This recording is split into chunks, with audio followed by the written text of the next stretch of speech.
Hello, everyone, and welcome to Sold with Updike Pugh. I'm Jeff Updike. And I'm Weston Pugh, and believe it or not, this is episode 56. Time flies, bud. It does.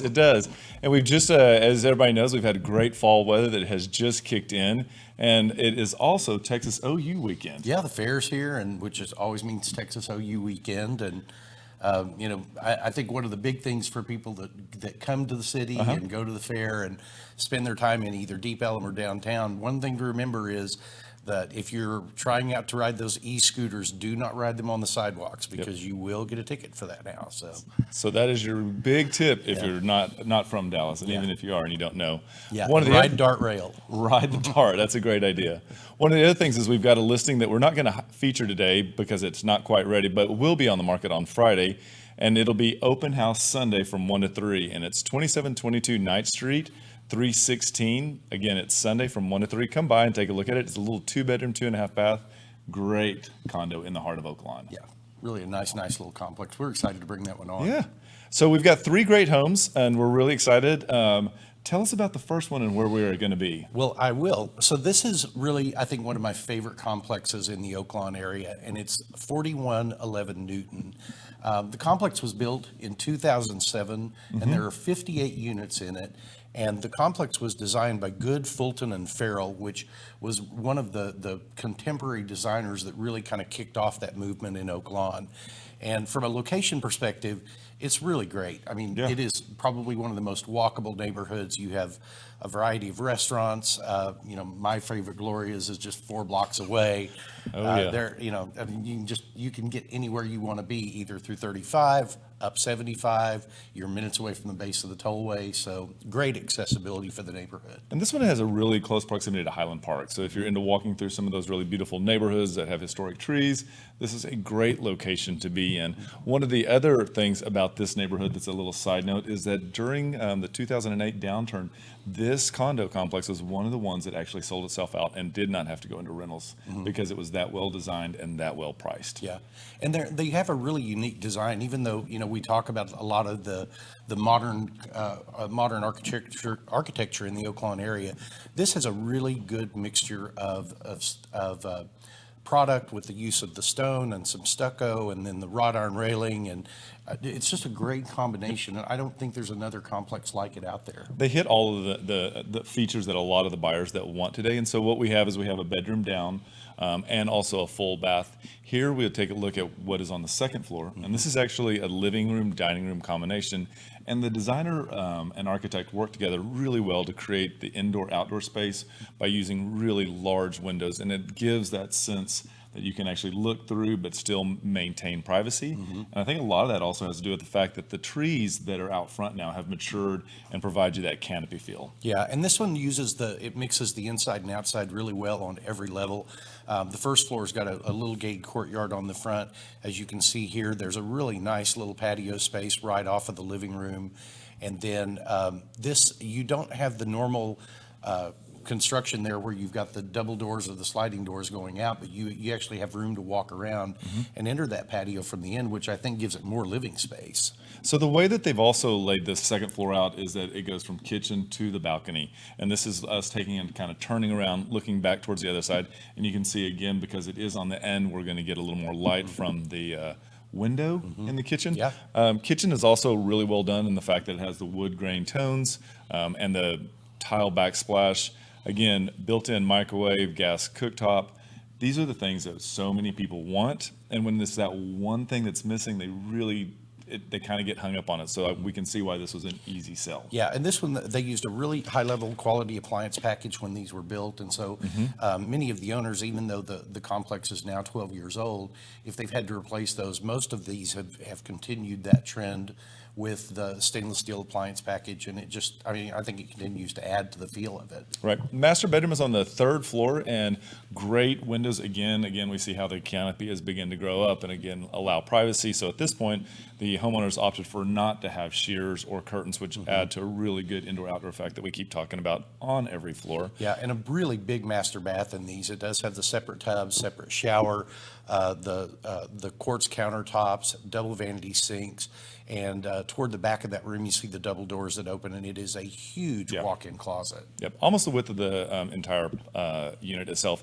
Now, what's really great about these, and what I think is one of the big calling cards to them, is what is on the 4th floor, which is the outdoor space. And outdoor space in this area is one of the go-tos. So here we have outdoor space that's large enough for both 2 chairs, a table, and your sofa, allowing for more space. Great views, which was the crescent in the background, and then a little outdoor kitchen. Outdoor kitchen. Yeah, and this one's really just a great complex. And if you'd like to take a look at us, please give us a call. 4111 Newton, number 11, 2-bedroom, 2.5 bath, 2-car garage, a little under 2,000 square feet, built in 2007, and is priced at $495,000, which is about $250 a square foot. And we wanted to say thank you to Marsha Richards for letting us talk about her home. Great listing, Marsha. Thank you so much. Now we're going to move into North Dallas, and this is actually in the Meadows itself, and it's 7212 Glendora Avenue. And this is one of those neighborhoods that has really it's always been popular, but we're seeing so many different people. We've got people who've been in it for 30, 40 years. We've got people who are actually making brand new homes in the area, and then we've also got the ones that are just being renovated. So it has a really healthy ecosystem of buyers, basically, is what it looks like.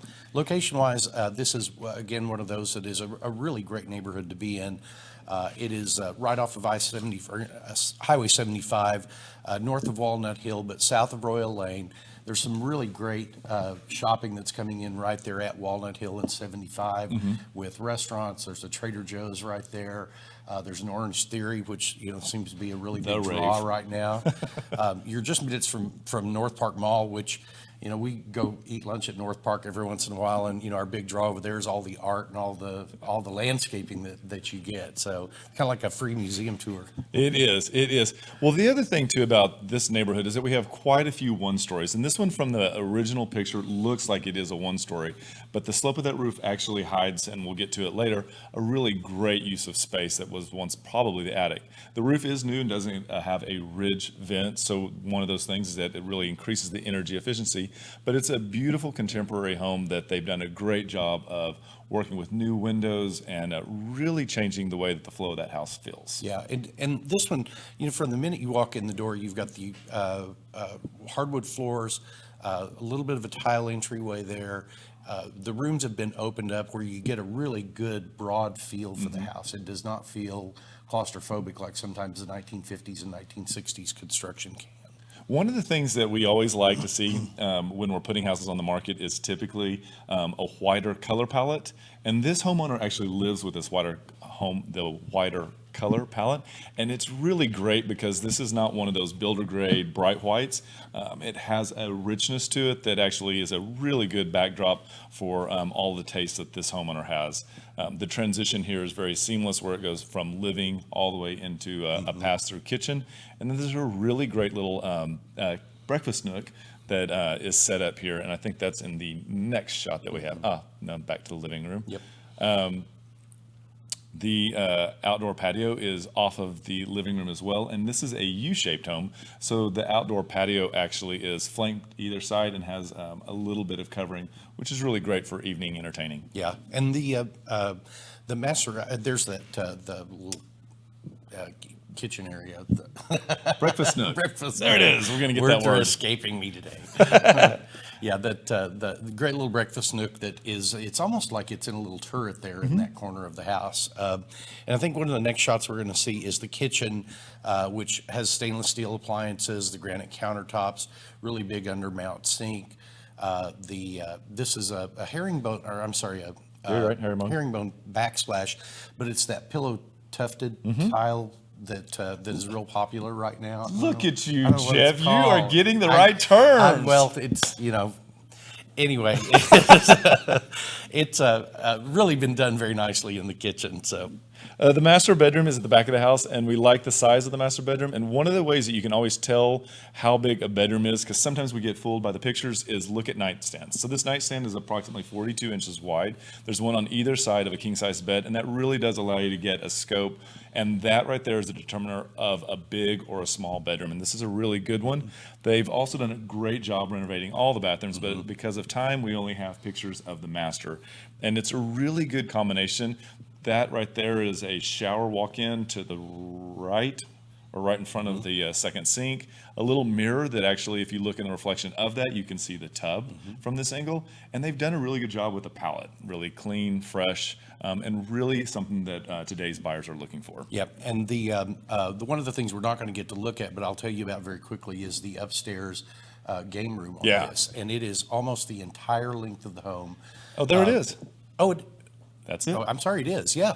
And this is, what's great about this is that it has set up for a wet bar with a little fridge. The other end that we don't get to see is set up, and this homeowner currently has 6 monitors, and so they are very busy up there. It was quite impressive. And then just to the other side of that, there is a small workout room. So upstairs, if there was a coffee maker, I think this would probably be where I would be able to spend almost the majority of my You'd time. never have to leave. Because the half bath's up there. I mean, why would you leave? And last of all, you've got the outdoor space on this, which is partially covered, partially uncovered. Works really well for this space. You've got lots of room for lounging out there.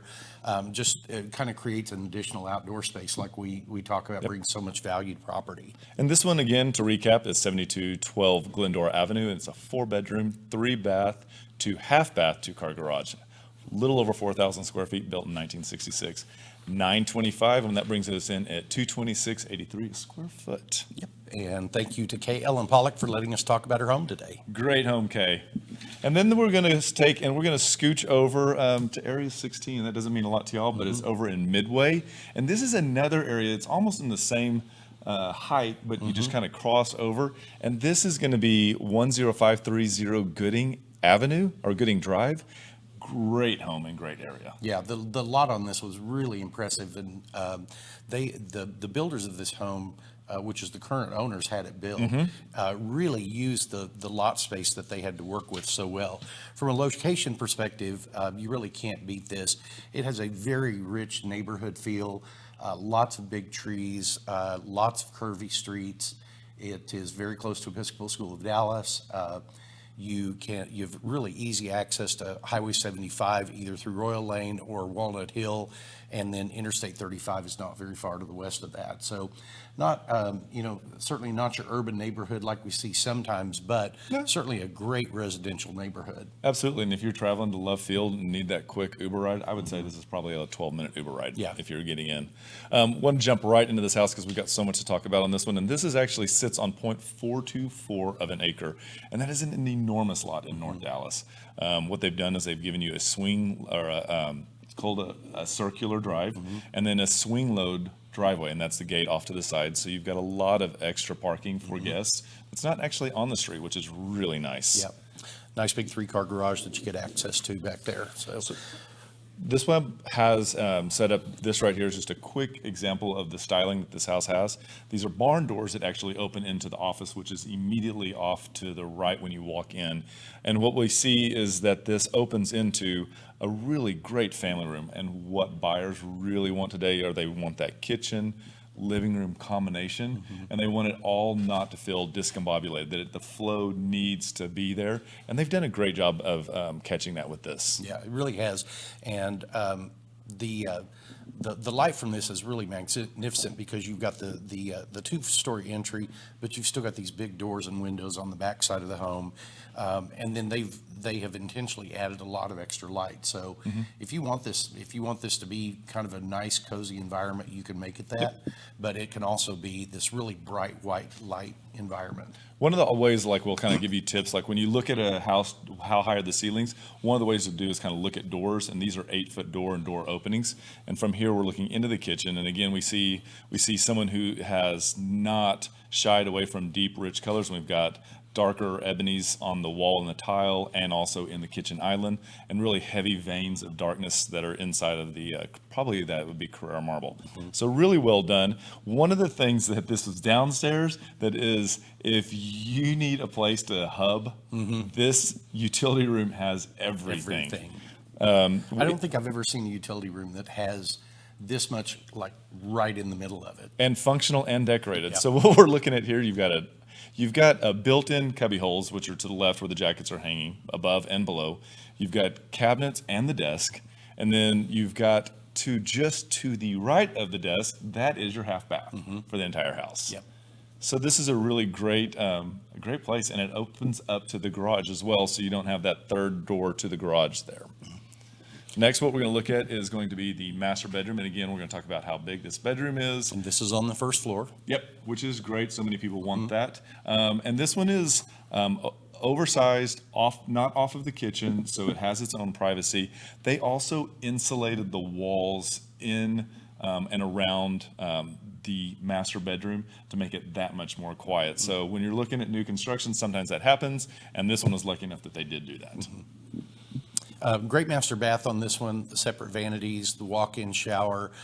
This is to the right there where you see the left where you see the chair is plumbed for a tub. These owners just didn't need one, but they were smart enough to think ahead that somebody at some point might want one. Yeah. So they have prepared that just in case. Now upstairs, we didn't use pictures because of the time for the secondary bedrooms, but one of the bedrooms is so enormous upstairs that it actually has 2 full-size or queen-size beds, and this house could actually be looked at as a double master. Here we're walking into the secondary living room upstairs, which is really great if you did convert that in or use that as a second master, because we then have another space to hang out if it was a second generation. Yeah, and you've got 3 bedrooms upstairs, the master down, so 4 bedrooms overall. The outdoor space on this one's really cool too. You've got a lot of different outdoor spaces. You don't see it in this photo, but off to the left is a really great sport court that is in front of the garage doors. You have this outdoor kitchen with a seating area there, and could certainly accommodate a much bigger table if you needed it. And then continuing on over, you will see the other outdoor space that is right off of the family room on the first floor, and that is another great outdoor space with the fireplace. They've got the fans there. It's really a year-round kind of use space. Yeah, and it's intimate, and they've kind of brought in the wood tones on the ceiling as well, so it just kind of perpetuates that nice outdoor feel that you get in this home. Yeah, and our last shot is a picture of the sport court with the 3-car garage. Just really great use of the lot. There's not any of this that I feel was wasted at all. So No. if you need a house that's got 4 bedrooms in it, this is certainly one to call us and come look at. Yep, and so just kind of recap on this one, it's 10530 Gooding Drive. It's a 4-bedroom, 3.5 bath, 3-car garage, just under 3,300 square feet and built in 2015, and it's pier and beam, and that is 1.295, which brings us in at $398 a square foot. And we want to say thank you so much to Jamie Coleman for letting us highlight your home. It is amazing. It is.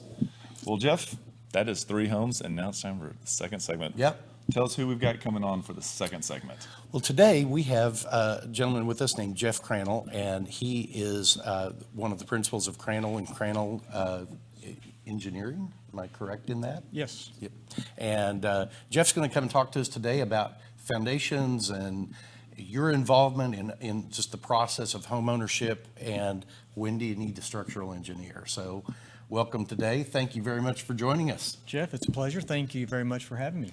So tell me, how long have you been in the real estate market and the structural engineering? Boy, it's been a long time I've earned this bald head over the years, but it's been since the early 80s when we first came into this business in the Dallas. And I am a Dallas native, so I've been around this town a long time. And we know like a really big point that people need to get a structural engineer involved. Tell us other places or where you see you fit in best into, home ownership. Well, it's a good question. We come in and analyze your foundation. We really want to look at this from the ground up. That is the basis for your house. So you would hire us to come in and look at your foundation if you're buying or selling. You would call us if you just have concerns or questions about a house you're in right now that has shown new cracks, new damage. You really want to get an evaluation from an independent engineer like myself. We come in as your engineer. We're your engineer to guide you through the process. Most people luckily don't have to deal with foundation damage and repairs. However, when you do, you're just not very knowledgeable. That's where I come in to help you out, walk you through the process, hold your hand, make sure you get this job done right. Cool. So if my house has cracks in it, does that mean I have foundation problems? Not necessarily. As you may know, Dallas has a very active soil problem here. We are just blessed with really bad soils, and so cracks or damage to a degree are not necessarily a immediate indication of foundation problems. You can have some damage and not have a foundation problem. Conversely, you can have a foundation problem without damage. It's really sometimes a mystery, and that's our job is to solve that mystery for you. Yeah, and one of the things that I think a lot of people think is that every home should be level. And what are your thoughts? Well, very few homes are actually level, and so we do want them level within a degree. We don't want you to drop something in the kitchen, it rolls into the living room. That's just never a good sign. But certainly you can have a house that's a little out of level, a little out of tolerance, but it's really as how well the house fits together. How are the structural components fitting together? And so that's really more of the analysis that we do versus, is it level? That's great, that's a bonus. If it's not level, why not? Can we help with that? When we've had to call you in to look at property before, we've had lots of instances where where you'll come in and look at it and go, well, you could do these things over here and make it a little bit more level, but it really wouldn't be worth doing that. But then, that owner may have had a foundation company out there before that says, we think you need 15 piers. So what's the disconnect there? Yeah, Jeff, good point. And it's one of the key ingredients here. Foundation repair contractors, very integral part of this business. We love working with them. They're good people out there, some very good structural foundation repair contractors. However, we as independent engineers look at it like it was our house, our checkbook, and what is necessary. We have a set of guidelines that we follow. State of Texas has developed a guideline that says, does your house foundation meet these guidelines? And if it does, boy, you're in great shape. If it doesn't, then there's a range of repairs. Sometimes a foundation needs repair, and clearly, definitely cracks, damage, unlevel, things like that. Then there's houses that are in that gray area that just a little bit of movement, a little bit of damage, but not significant. Maybe they can wait on repairs, maybe not. When we were talking the other day, you had talked about, some neighborhoods that they really, there weren't the thoughts behind like drainage engineering like we have today. Talk a little bit about what a buyer should look for in a neighborhood. Well, good point. Drainage is one of the key ingredients of foundation stability. We don't want lakes in your backyard after a good rainfall event, but conversely, we don't want a really steeply sloping lot with problems. We want a nice lot that drains all the water after a stormwater event. We want that to drain toward the street, toward the alley. And those are critical factors. Drainage, if it's bad, can really affect the long-term improvement of the foundation. It can really affect the integrity of the foundation. So we like positive drainage. Yeah, and that, we've had some instances where we've sold a house that's a pier and beam foundation, and the inspector will get under it, and maybe it drained 3 or 4 days before, and there was water under it. Yeah. Is that something really to worry about, or is it not? Or Yeah, water under the foundation of pier and beam is never a good thing. It should be bone dry, should be absolutely dry, dusty. We just don't want any water underneath that foundation. It creates rot, creates a high humidity level. Typically, you would see even your hardwood floors start to warp above that just based on the high humidity. So no, we never want water in that crawl space. It's one of the key things. If you open up that scuttle hole and it smells like your grandmother's closet, then you may want to have that foundation checked. Mm-hmm. So y'all do more than just like household foundations. What other areas of structural engineering do you get into? Well, good point. We, as engineers, we've got a strong group of engineers that help us with foundation inspections. We do multiple inspections each and every day. However, we're also design engineers. If you're a landowner and you want to develop a subdivision of 40, 50, 60 houses, and you want to call us, we'll certainly design that neighborhood for you, design the streets, the infrastructure, and we work with a lot of builders and developers for that. So key point there is that we see houses from the ground up early on. We design new subdivisions. We know what should be built and how an existing subdivision should be designed and built. So we kind of see you coming and going and know the front end of the construction, and we also know the back end. How do you approach the different areas of Dallas? You know, to me, Dallas was kind of built from the center out, and there's some areas that seem to be really stable and some that don't. Do you have like areas you really like because they do appear to be really stable? Boy, Jeff, that's a really good question too. We just see all kinds of soil conditions in the Dallas area. We have really good soils in a lot of locations. You get around Irving, DFW Airport, in that area, the soils are really active. They're really bad. As you may be driving down 114, 183 to go to the airport one day, you just might notice you're hitting that roller coaster. That's not a good sign. Having said that, we don't shy away from areas with bad soils. You want to live in an area of active soils like I do, then just be aware that it may be a little higher risk for foundation movement over the long haul. And that's why we're here, to give you the analysis of the foundation, let you know what you have today, and give you an idea of what may be in the future. And that was something that really caught my ear the other day, was you were talking about the risk. Yes. I call them risk factors. Every house has risk factors. Hopefully, the fewer the better. We have a house that's right on a lake. That's a risk factor, but I enjoy that lake view. There's houses that have a steeply sloping lot. That's a risk factor. There are houses that were built in the 1800s. That's a risk factor. However, those houses built in the 1800s, they're beautiful. They're gorgeous. They're not your houses that you see today.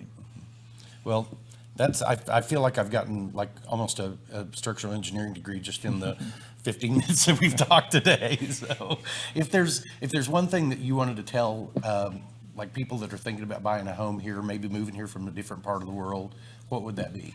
Well, Jeff, good question. We're here as a structural engineering company to help you with questions. We give you factual information. We try our best to analyze the structure, tell you what's going on, give you some ideas of the history, give you some ideas of the future. But it's important. If you do have a foundation that luckily is in good shape, doesn't need repairs, we're going to give you a nice letter that says everything's fine with an elevation drawing that proves that to you. Put that in your file, bring it back in 10 or 15 years, you've got good information. But we're here just to give you information so that you know what you're buying and what to expect out of your foundation. Mm-hmm. That's great. That's great information. So thank you very much for joining us today. Really do appreciate it. It's good having you on. It's been a pleasure. Jeff's information is on the screen if you'd like to reach out to him and get a structural engineering report, get any kind of information about what's going on with your property. He would be happy to help you with it. So thank you again, Jeff. Well, and I'm back. Poof. There it is. Just like that. What a great show. Thank you guys for tuning in. Yep. So thank you guys for tuning in with us today. If you're not on our Facebook page, go visit that, like it. You can catch up on shows that we've had on there before. Our Instagram account's got lots of pictures of properties that we have for sale, different things going on in the marketplace.